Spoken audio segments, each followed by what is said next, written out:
All right, welcome everyone. Welcome to class today. I'm sorry I couldn't be there today.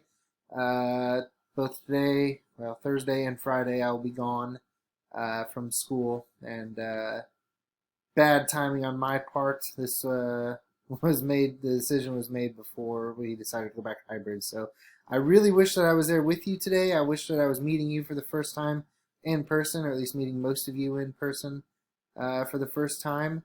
I guess we'll have to wait till next week. So one more day of virtual online learning, and we should be back to normal after this. So I'm looking forward to it, and sure wish I was there with you today to get this going. But let's jump into it. Today's class will be pretty easy. We're going to take a little bit of notes. You'll have one slide of notes to actually write things down on, and I think that this is important for you to write these notes down.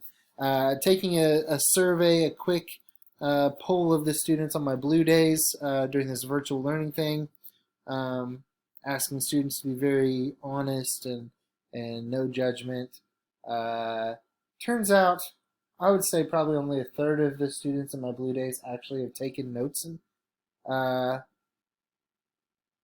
if you haven't taken notes before, should have been, but if you haven't, today is the day to start, because these things that I'm going to tell you about today, I think are probably the most important part of the geology unit. And honestly, if you were going to take a geology course in college, or just even in our geology unit, if you understand what we talk about today, and you understand the rock cycle, you can pretty much do professional geology work. Now, of course, there's lots more that goes into it, but the bulk of geology work, whether it be paleontology or surveying land, a lot of it has to do with what we're going to talk about today and understanding the rock cycle. So if you haven't taken notes before, you really ought to today. Today's the day that you need to start if you haven't. If you have started, thank you. If you've taken notes in the past, thank you, and continue these notes today. There's not going to be a lot of writing. It's going to be pretty easy. There's one slide. So let me go ahead and click present. This should work. I'm using Screencast-O-Matic, which I haven't done very much, and we'll just see if it works the way I want it to. Doesn't tell me I'm still filming, so I'm going to assume that I am. Here we go. The four basic principles of geology. These 4 bullet points, these 4 numbers, these are the things that I want you to put in your notes. And you should put all of this in your notes. If you understand these principles of geology, honestly, you can get a long ways. Like I said, you can get a long ways in the geology world just by understanding these 4 things here. And they're very, very simple. They're not hard to understand. Honestly, it's like using logic. It's using critical thinking and piecing together clues to figure out what happened in the past. So, the first one. I'm going to go through these in order. The first one will be superposition. Superposition is just stating that the layers on top are younger than the layers on bottom. Right? You can't stack up layers on top of other layers if those other layers aren't there already. The oldest layer here had to have been there first before this older tan layer had to be there before this kind of grayish brown layer could be stacked on top of it. And this grayish tan had to be there first before this peachy colored rock could be put down. And then this tan rock again had to be put down on top of the peach. You couldn't put another rock in between these two. There's no space. There's no way for a rock to be put there. Now, I say that. There are some exceptions to this rule. These are principles of geology, not laws of geology. These are flexible. There are exceptions to these rules, but they're correct often enough that when you see rocks out in the field, you see rocks while you're out walking around, driving around, you can assume that the rocks on bottom are older and the rocks on top are younger. Now, there are places where this is not the case. I've never actually seen one, but I know that they are out there. So it's not 100% true all the time, but it's true enough of the time that you can count on superposition to be how do I say this? You can assume it's true. That's basically what I'm trying to say. The older rocks are on bottom, the younger rocks are on top. Okay, so that's number one. Okay, number two, original horizontality. Original horizontality states that layers were originally deposited in horizontal planes. Okay, that makes sense. Think if you got a cup of water on your desk, bottle of water, and you spill your bottle of water. What's going to happen to that water? Well, it's going to spread out over an even area. It's going to spread out into a thin layer of water on the ground, on your desk, wherever it spills. Okay? Rock, especially sediments, which are often flowing in water, moving in water, suspended in water, they're going to do the same thing. They're going to spread out evenly over a large area. Okay? Original horizontality states that the layers were originally deposited in horizontal layers. Well, according to superposition, in this picture here, we know that this brown rock was deposited first. The brown rock was here first. And something over time eroded this valley away. Remember we talked about weathering and erosion in the past few classes? Something eroded the rock. Okay, so this brown rock would have originally been horizontal, but maybe there was a river flowing through here. Maybe this is really, really big, and this was a big glacial trough. We talked about glaciers. Maybe this was, I don't know, a place where wildebeest walked back and forth for generations, wearing down the rock, creating this nice V-shaped valley. We don't know how big it is because this is fictional, obviously, but you can scale it up or down however you want. But after this brown rock was deposited and then eroded away in this nice V-shaped valley, or U-shaped valley, this yellow rock was deposited. And you can see that it doesn't follow the same path or the same shape as the valley.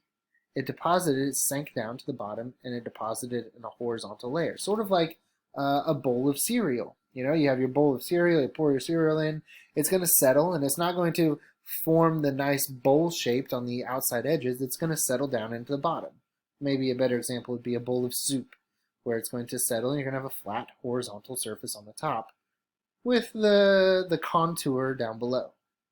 Once that yellow rock was there, on top of the brown rock, well, according to superposition, the next layer would be the gray layer, and it was deposited, and it's also horizontal. Okay, it's a horizontal layer, and on top of the gray layer is the tan layer. And I'm going to assume that this blue is sky. I didn't make this, but this is sky, right? So, or water, something. This top layer was then laid down horizontally and then has been eroded away.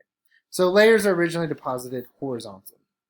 Again, there are some exceptions, but this is true enough most of the time that you can count on it when you go out into the field. When you look at rocks, you can tell that they're originally horizontally deposited. Okay? Number 3. Original lateral continuity. Now this one sounds like a big mouthful, but it's really not.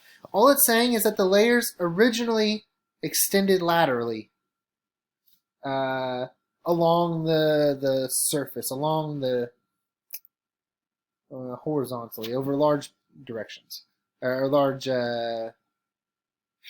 swaths of land. I don't know how to say what I'm trying to say here. Anyway, you can see, okay, so this top one, this tan layer, this like peachy colored layer, goes on for a while. And here in this lower picture, you can see that there's a peach layer here, and a peach layer here, and a peach layer here. Well, if you see this, you can assume that the peach layers were once connected. If this is the Grand Canyon down in this lower, this B, I'm assuming you can see my mouse, down here in this B, if in the lower picture. If this is the Grand Canyon, which it's not, but if it was, you're standing here at the top of a canyon on this peach layer, looking down. And down below you, you see a yellow layer with little polka dots. And then below that, you see another peach layer. And below that, you see this thin black layer. And below that, you see gray. And then you look across the Grand Canyon, or across whatever canyon this is, and you see a peach layer, followed by a yellow layer, followed by a peach layer, followed by black, followed by gray. You can assume that these layers originally connected across the canyon and that the canyon has eroded away the rock in between.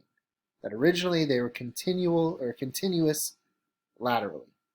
Okay? Something about the Grand Canyon, I've used that as an example a few times.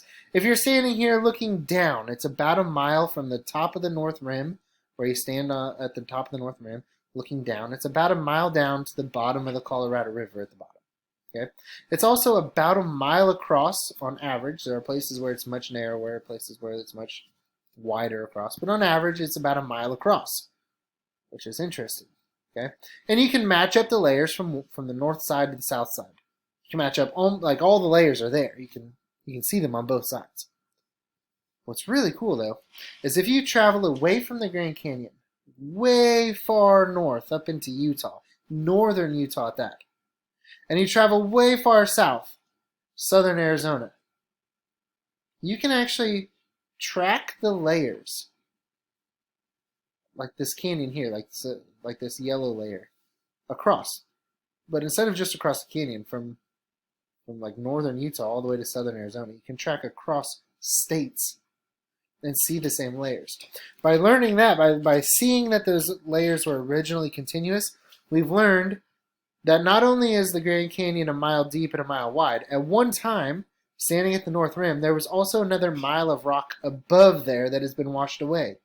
And the area, that whole area of the Grand Canyon, has had a whole nother mile of rock washed out already. It's pretty amazing how much rock has been moved by the Colorado River. Just states, multiple states wide worth of just this huge amount of rock washed away by the Colorado River. So we can tell that because layers were originally continuous laterally. Now, they don't go on forever, right? There are some rocks that are on one side of the Atlantic Ocean and then again on the other side, both in North America and Europe and South America and Africa.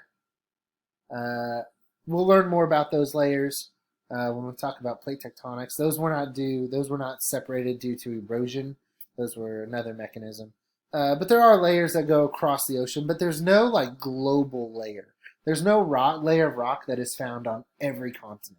There's no layer of rock that is that widespread. So while the layers are, or at least can be, very widespread, some of them are going to be fairly small as well. But original lateral continuity states that that if you see this yellow layer on one side and you see the yellow layer on the other side, and they're set in the same context where you've got the peach above and the peach below, you can assume that those were connected at one time. Okay. And the last one I actually don't have a picture for. The fourth principle of geology is cross-cutting relations, and I don't have a good picture for that yet, but I'll put one up on the slide here in a minute. But what that states is that if a rock unit cuts across another rock unit underground, a layer cuts across another layer. It's weird. I'll show you what that means here in just a moment. Actually, no, I can't yet. It's not the next slide. I'll show it to you in a minute.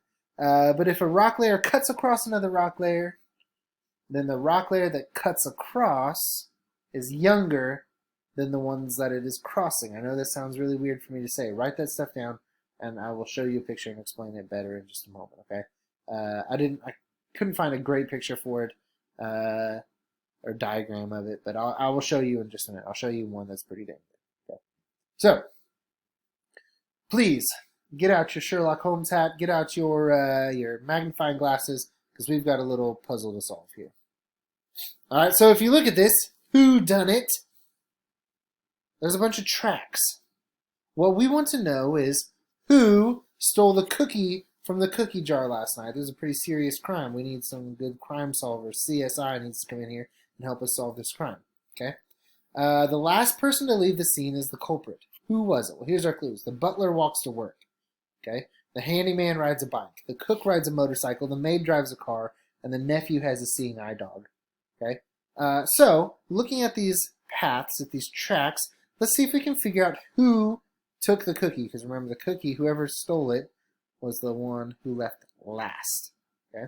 So, the butler walks to work. The butler has these green shoe prints, these greenish, yellowy shoe prints, okay? The handyman rides a bicycle or a bike.